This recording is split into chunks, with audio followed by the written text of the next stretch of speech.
Welcome friends. તો આજે C લેંગ્વેજના આજના લેક્ચરમાં આપણે વેરિયેબલ ઉપર વાત કરશું. ઠીક છે, વેરિયેબલ શું છે, કેવી રીતના ક્રિએટ થાય અને એનો યુઝ શું છે, એ બધું આપણે આજે જાણીશું. તો ચાલો આપણે હવે સ્ટાર્ટ કરીએ કે વેરિયેબલ કેવી રીતના યુઝફુલ છે સી લેંગ્વેજમાં. ઠીક છે, a variable is a name of the memory location. આનો સિમ્પલ મતલબ છે કે વેરિયેબલ એક મેમરી લોકેશનનું નેમ છે. મતલબ કે આપણે જે મેમરી લોકેશન કરશું, મતલબ કે મેમરી જે એલોકેટ કરશું આપણે પ્રોગ્રામમાં, એનું જે એક લોકેશન આવશે, એનું જે નેમ રાખશું આપણે, એ શું? Variable name. ઠીક છે, પછી છે the example of declaring the variable and assigning value. આનો મતલબ છે કે અહીંયા મેં એક એક્ઝામ્પલ દીધેલું છે કે વેરિયેબલ કેવી રીતના ડિક્લેર કરવો પ્લસ એને ઇનિશિયલાઇઝ કરવો કેવી રીતના કરવો, મતલબ કે એની અંદર વેલ્યુ કેવી રીતના અસાઇન કરવી, એનું એક્ઝામ્પલ મેં અહીંયા આપેલું છે. તો સિન્ટેક્સ કંઈક એવા ટાઈપની છે કે data type and variable name. હવે ડેટા ટાઈપ શું છે એ આપણને આગળના લેક્ચરમાં બધો ખ્યાલ આવી જશે. અત્યારે ખાલી એટલું યાદ રાખો કે વેરિયેબલ તમારે ડિક્લેર કરવો હોય તો એની સિન્ટેક્સ પહેલા ડેટા ટાઈપ લખવી પડે કોઈ પણ એક, અને ત્યારબાદ વેરિયેબલ નામ લખવું પડે. ઠીક છે, હવે અહીંયા પર મેં એક્ઝામ્પલ એક લખેલું છે, ઇન્ટ એ અસાઇન 10. એટલે કે માની લો, હમણાં આ કાઢી નાખું, ખાલી એટલું રહેવા દો, ઇન્ટીજર એ. ઇન્ટ મતલબ કે ઇન્ટીજર. હવે ઇન્ટ એ એક ડેટા ટાઈપ છે. હવે ડેટા ટાઈપ મેં કીધું એ પ્રમાણે આગળનો લેક્ચર સ્પેશિયલ ડેટા ટાઈપ ઉપર જ છે આપણો, તો એમાં તમને વધુ ખ્યાલ આવી જશે. પણ અત્યારે ખાલી એટલું યાદ રાખો કે જે ઇન્ટીજર ડેટા ટાઈપ છે એ આપણે જો વેરિયેબલ હશે એમાં ખાલી ને ખાલી નંબર જ સ્ટોર કરશે, એ પણ ડેસિમલ મતલબ કે પોઈન્ટ વગરની વેલ્યુ એમાં સ્ટોર કરશે. ઠીક છે, ઇન્ટીજર જે ડેટા ટાઈપ છે એ. તો હવે અહીંયા જો આપણે ઇન્ટ એ લખશું એટલે રેમ ઉપર કંઈક આ ટાઈપનું થશે. આ માની લો કે આપણી રેમ છે આખી આટલી, અને એની અંદર એક બ્લોક બનશે, ઇન્ટીજર થી એક બ્લોક બનશે. ઠીક છે, આ ટાઈપનો એક બ્લોક બનશે, અને એ બ્લોકનું નામ આપણે શું રાખેલું છે? એ. અહીંયા તમે જોઈ શકો છો. તો એ આપણી જે રેમની અંદર જે મેમરી ક્રિએટ થઈ છે અને એનું જે લોકેશન છે એનું નામ આપણે જે રાખ્યું છે એ શું છે? એ. તો એ શું થયો? એક આપણો વેરિયેબલ થયો. ઇન્ટીજર એ નહીં, ખાલી એ આપણો વેરિયેબલ ગણાશે. ઠીક છે, ઇન્ટીજર તો એ ડેટા ટાઈપ ગણાશે. તો આ તો વેરિયેબલ ડિક્લેરેશન. હવે વાત કરીએ કે વેલ્યુ એની અંદર અસાઇન કેવી રીતના કરશું. મતલબ કે એની અંદર અસાઇન વેલ્યુ કરવી હોય તો આપણે શું કરવું? તો અહીંયા એ અસાઇન 10, મતલબ કે કોઈ પણ વેલ્યુ અહીંયા તમારે મૂકવાની થશે, અને આને આપણે શું કહેશું? Assignment operator. સી લેંગ્વેજમાં ઇક્વલ ટુ ઓપરેટરને શું કહેશું? Assignment operator. અને ઇક્વલ ટુ ઓપરેટર જ્યારે આપણે યુઝ કરીશું ત્યારે ડબલ ઇક્વલ આવશે. એ આપણે ઓપરેટર ચેપ્ટરમાં જોઈશું. અત્યારે એટલું યાદ રાખો કે સિંગલ ઇક્વલ ટુ હોય તો એને આપણે શું કહેશું? Assignment operator. અને એના થ્રુ શું થશે કે 10 કોઈ બી વેલ્યુ હોય એ વેરિયેબલમાં અસાઇન થઈ જશે. ઠીક છે, તો હવે અહીંયા શું થશે? અત્યાર સુધી ખાલી વેરિયેબલ હતો, હવે અહીંયા શું થશે? એક 10 વેલ્યુ આવી જશે આ રીતના. ઠીક છે, હવે ખાલી હતો એમાં 10 વેલ્યુ અસાઇન થઈ ગઈ, કેમ કે અહીંયા પર આપણે શું કર્યું કે એની અંદર 10 વેલ્યુ અસાઇન કરી દીધી અસાઇનમેન્ટ ઓપરેટર થ્રુ. તો આ રીતના વેરિયેબલ અસાઇનિંગ થશે. તો આઈ હોપ કે તમને સમજમાં આવી ગયું છે કે વેરિયેબલ કેવી રીતના ડિક્લેર થશે અને વેલ્યુ એની અંદર કેવી રીતના અસાઇન કરશું આપણે. હવે ત્યારબાદ છે રૂલ્સ ઓફ ડિફાઇન વેરિયેબલ્સ. એટલે કે વેરિયેબલને ડિફાઇન કરતા સમયે આપણે અમુક રૂલ્સ ધ્યાનમાં રાખવા જોશે. ઠીક છે, અમુક નિયમ છે એ યાદ રાખવા જોશે, અને એના થ્રુ આપણે વેરિયેબલ ડિક્લેર કરી શકશું. તો ફર્સ્ટ રૂલ શું છે? A variable can have alphabets, digits and underscore. એનો મતલબ કે વેરિયેબલ પાસે આલ્ફાબેટ હોઈ શકે, આલ્ફાબેટ એટલે કે ABC, એ રીતના કોઈ પણ ડિજિટ્સ એટલે કે નંબર 1 2 3, અને અંડરસ્કોર, અંડરસ્કોર એટલે કે આને આપણે અંડરસ્કોર કહીશું. ઠીક છે, નીચે બોટમ લાઈનને.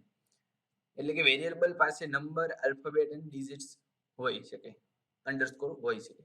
પછી આગળનું છે a variable name can start with the alphabet and underscore only. It can't start with a digit.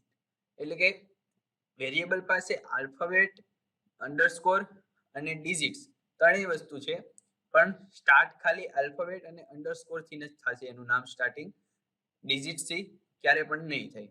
જો અહીંયા પર એક્ઝામ્પલ મેં લખેલું છે A 1 2 3, તો અંડરસ્કોર 1 2 3 એ રીતના કરી શકશું. પરંતુ તમે 1 2 3 પછી એ કર્યો હશે યા તો અંડરસ્કોર કર્યો હશે તો એ ફોલ્સ ગણાશે, એટલે કે ખોટું ગણાશે. એટલે કે વેરિયેબલ હંમેશા આલ્ફાબેટ યા તો અંડરસ્કોર થી જ સ્ટાર્ટ થવું જોઈએ, નહીં કે ડિજિટ્સ થી. ઠીક છે. અને છેલ્લો લાસ્ટ છે, નો white space is allow within the variable name. એટલે કે વેરિયેબલ ની અંદર તમારે white space અલાઉ નથી. white space તમારે મૂકવાની નથી. વેરિયેબલ નું નામ હંમેશા જોઈન જ હોવું જોઈએ. ઠીક છે. જો અહીંયા એબીસી પછી white space 1 2 3 છે તો એ ફોલ્સ છે. ઠીક છે, એમ ના આવે. પણ આ રીતના તમે કરી શકો એબીસી 1 2 3.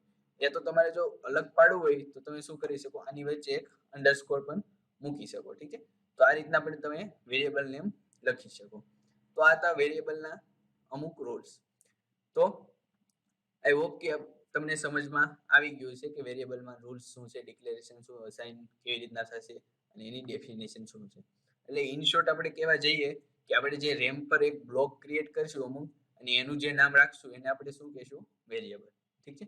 તો હવે આને હું પ્રોગ્રામની થ્રુ તમને સમજાવીશ જેથી તમને વધુ ખ્યાલ આવે. તો આપણે હવે સી લેંગ્વેજના સોફ્ટવેરમાં જઈશું. હવે આની અંદર આપણે શું કરશું, પહેલા તો બે હેડર ફાઇલ ઇન્ક્લુડ કરશું જે આપણે પાછળના વિડિયો લેક્ચરમાં જોઈ લીધું.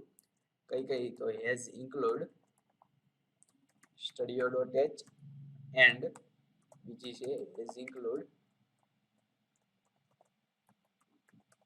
conio.h. ત્યારબાદ void main ફંક્શન આવશે આપણું અને એની બોડી આવશે starting curly brackets and ending curly brackets. ઠીક છે. હવે આપણે ક્લિયર સ્ક્રીન અને ગેટ સ્ટેજ બે વસ્તુ તો આપણે ફરજિયાત જોશે, એટલા માટે બે પહેલેથી જ લખી દઈશું આપણે. હવે ત્યારબાદ આપણે વેરિયેબલ.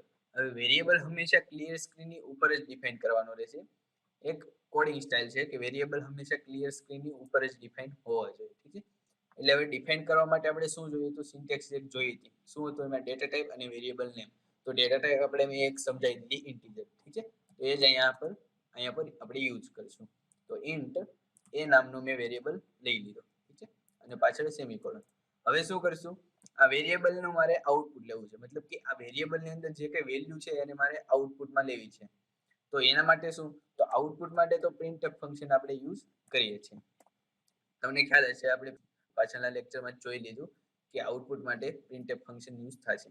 હવે આની અંદર આપણે શું કરશું કે ઇન્ટીજર એ નામનું જે વેરિયેબલ છે એ વેરિયેબલ છે એને આપણે શું કરવું છે, આઉટપુટ લેવું છે. તો આઉટપુટ કેવી રીતના આવશે, તો ડબલ કોટેશન ની અંદર %d તમારે મૂકવાનું થશે અને કોટેશન ની બહાર અલ્પવિરામ કરીને વેરિયેબલનું નેમ. તો આ એક ફોર્મેટ છે.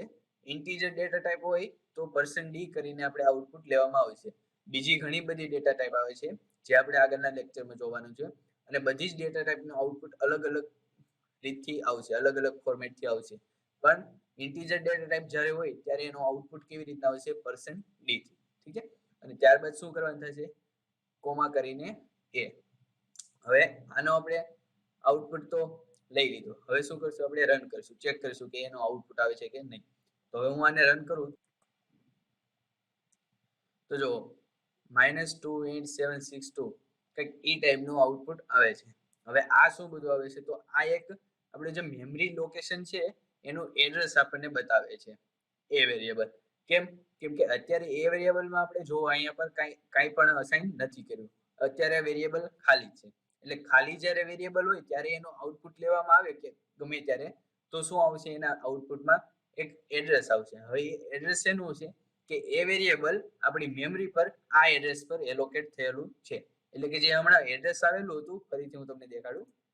જો -28762 એ જે એડ્રેસ છે એ આપણી મેમરી પર એલોકેટ થયેલું એડ્રેસ છે કે એ વેરિયેબલ આ એડ્રેસ પર એલોકેટ થયેલ છે.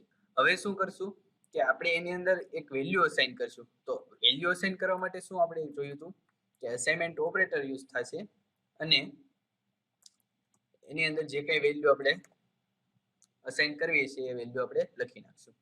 તો હવે આનું હું રન કરીશ, આઉટપુટ લઈશ તો શું આવશે, એની વેલ્યુ 10 આવવી જોઈએ. તો જો આને હું રન કરીને બતાવું તો જો દોસ્તો એની વેલ્યુ કેટલી આવી, 10. હવે શું આવશે, 10. હવે જેટલી વાર રન કરીશું એટલી વાર 10 જ આવવાનું છે. ઠીક છે. હવે એનો એડ્રેસ નહીં આવે. શું કામ, કેમ કે હવે વેરિયેબલ ની એક વેલ્યુ થઈ ગઈ છે. અત્યારે હવે વેરિયેબલ તો સ્ટોર છે તે એડ્રેસ પર, પણ એની અંદર હવે ખાલી બ્લોક નથી, હવે એની અંદર એક વેલ્યુ અસાઇન થઈ ગઈ છે. તો હવે એ વેલ્યુ આપણને આઉટપુટમાં આપશે.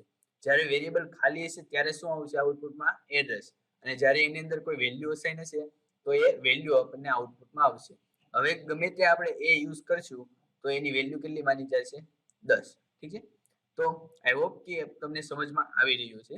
હવે વાત કરીએ છીએ ડબલ વેરિયેબલ. માની લો કે મારે બીજો વેરિયેબલ એક લેવો છે બી નામનો. તો બી માં હું 20 સ્ટોર કરી દઈશ. તો લાઈનમાં જ આપણે કરી શકીએ. ઇન્ટીજર ડેટા ટાઈપથી જો આપણે વેરિયેબલ બનાવવાનો હોય તો એક લાઈનમાં આપણે કરી શકીએ છીએ. અલગથી ઇન્ટીજર લખવાની જરૂર નથી. અને જો અલગથી તમારે લખવું હોય તો પણ કઈ પ્રોબ્લેમ નથી. તો તમારે કઈ રીતના લખવું પડશે? આ રીતના ઇન્ટીજર બી અસાઇન 20. ઠીક છે. આ રીતના પણ કરી શકો અને કોમા કરીને આ રીતના પણ કરી શકો. હવે બી નું આઉટપુટ લેવા માટે તમે અલગ પ્રિન્ટએફ પણ મારી શકો. આ રીતના પ્રિન્ટએફ %d, b. હવે આને હું રન કરું તો જો 10 and 20 આવી ગયું. ઠીક છે. હવે બાજુમાં આવ્યું તો એને નીચે લાવવા માટે શું કરવું પડશે? તો અહીં ડબલ કોટેશનમાં જ આગળ આપણે /n લગાડવું પડશે.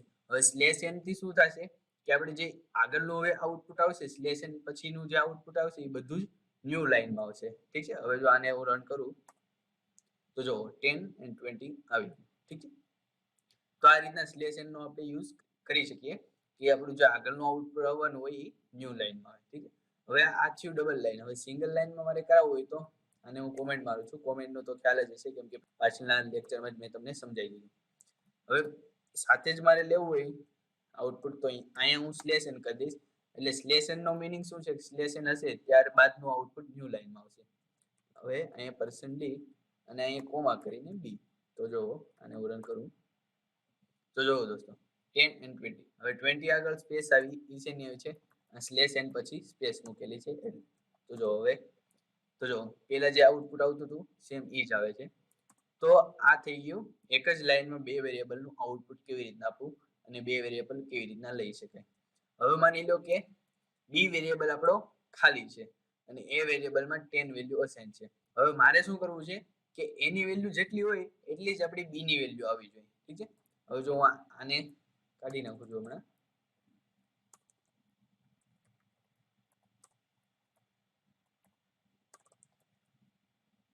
અને અહીંયા આગળ મેસેજ પ્રિન્ટ કરાવી દઉં છું a = b, a = %d and b = %d. જેનાથી ખ્યાલ આવે તો જો a = 10 and b = 12803. હવે એ શું કામ આવે છે? કેમ કે બી આપણે ખાલી કરી નાખ્યો એટલે એના માટે એનું એડ્રેસ આવે છે. પણ આ આપણે a અને b શું કામ લગાવ્યું? જેનાથી ખ્યાલ આવે કે a ની વેલ્યુ કઈ છે અને b ની વેલ્યુ કઈ છે. ઠીક છે. હવે શું કરશું? આપણે એવું કંઈક કરવું છે કે b નું વેલ્યુ અત્યારે ખાલી છે, અત્યારે કાંઈ નથી b વેરિયેબલમાં. પણ આપણે હવે શું કરવું છે કે જ્યારે બે નું આઉટપુટ આવે ત્યારે બે નું આઉટપુટ સેમ આવવું જોઈએ. એનો મતલબ કે a ની વેલ્યુ જેટલી હોય એટલી જ b ની વેલ્યુ થવી જોઈએ. તો એના માટે હું શું કરીશ? તો તમે વિચારતા હશો કે અહીંયા હું b અસાઇન 10 કરી નાખીશ. એટલે કે b અસાઇન 10 કરી દઈશ આ રીતના. તો આ રીતના આઉટપુટ તો આવી જશે. જો a ની વેલ્યુ 10 આવી ગઈ, b ની વેલ્યુ 10 આવી ગઈ. પણ હવે માની લો અહીંયા મેં 20 કરી નાખ્યા આગળ જતા, પછી પાછો રન કરીશ તો ચેન્જ થઈ ગઈ વેલ્યુ. તો હવે મારે શું કરવું જોશે કે b ની અંદર મારે a ની વેલ્યુ જ લાવી છે. તો હું એવું કંઈક કરીશ કે આખો એ વેરિયેબલ જ એની અંદર અસાઇન કરી દઈશ. એનો મતલબ કે અહીંયા હવે કોઈ સ્પેસિફિક વેલ્યુ નહીં અસાઇન કરું, ડાયરેક્ટ એ વેરિયેબલ અસાઇન કરી દઈશ. એટલે કે હવે એની જેટલી વેલ્યુ ચેન્જ થશે એટલી સાથે સાથે અહીંયા પણ ચેન્જ થઈ જશે. કેમ કે આખો એ વેરિયેબલ આપણે ચેન્જ કરી નાખ્યો. એટલે હવે અહીંયા વેલ્યુ તો એ જ આવશે પણ હવે એની વેલ્યુ હવે તમે ગમે એટલી વાર ચેન્જ કરશો એ ચેન્જ થયા રાખશે અને અહીંયા સાથે અહીંયા પણ ચેન્જ થયા રાખશે. ઠીક છે. હવે જો આમાં રન કરું અને હું તો જો a = 20 and b = 20. ઠીક છે. તો આ થઈ ગયું વેરિયેબલ. વેરિયેબલનો એક હજુ નિયમ છે કે જે એને લાસ્ટમાં આઉટપુટ આપવાનું હોય ત્યારે એને જે આઉટપુટ એટલે લાસ્ટમાં જે વેલ્યુ મળશે એને એ આપણને આઉટપુટમાં આપશે. હવે જો એ સમજાવવા માટે હું તમને બતાવું કે એની વેલ્યુ મેં કેટલી આપેલી છે. હમણાં બી ને હું કોમેન્ટ કરી દઉં છું. એની વેલ્યુ કેટલી આપેલી છે? ઉપર 20, અહીંયા હું 30 આપું તો હવે એનું આઉટપુટ શું આવશે તમારા ખ્યાલથી? તો એનું આઉટપુટ આવશે 30. જો રન કરીને બતાવું તો જો દોસ્તો a = 30. તો આવું શું કામ આવ્યું? તો મેં હમણાં તમને કીધું કે વેરિયેબલનો એક નિયમ એવો છે કે એને જ્યારે આઉટપુટ આપવાનો સમય થાય ત્યારે એને જે લાસ્ટમાં વેલ્યુ મળશે એ એની અંદર સ્ટોર કરશે. એટલે કે એની વેલ્યુ જે આપણે ડિફાઇન કર્યો વેરિયેબલ ત્યારે 20 અસાઇન કરી અને પછી અસાઇન નીચે પાછી અસાઇન કરી 30. તો એને લાસ્ટમાં કઈ વેલ્યુ મળે આઉટપુટ પહેલા 30, તો એ 30 સ્ટોર કરી દેશે. ઠીક છે, તો આ થઈ ગયું વેરિયેબલ. તો આઈ હોપ કે તમને આજના લેક્ચરમાં સમજમાં આવી ગયું છે કે વેરિયેબલ કેવી રીતના ડિફાઇન થાય, અસાઇન કેવી રીતના થાય અને એની વેલ્યુ અપડેટ કેવી રીતના કરી શકાય. ઠીક છે, તો હવે મળીશું આગળના લેક્ચરમાં. ત્યાં સુધી bye bye and thank you દોસ્તો.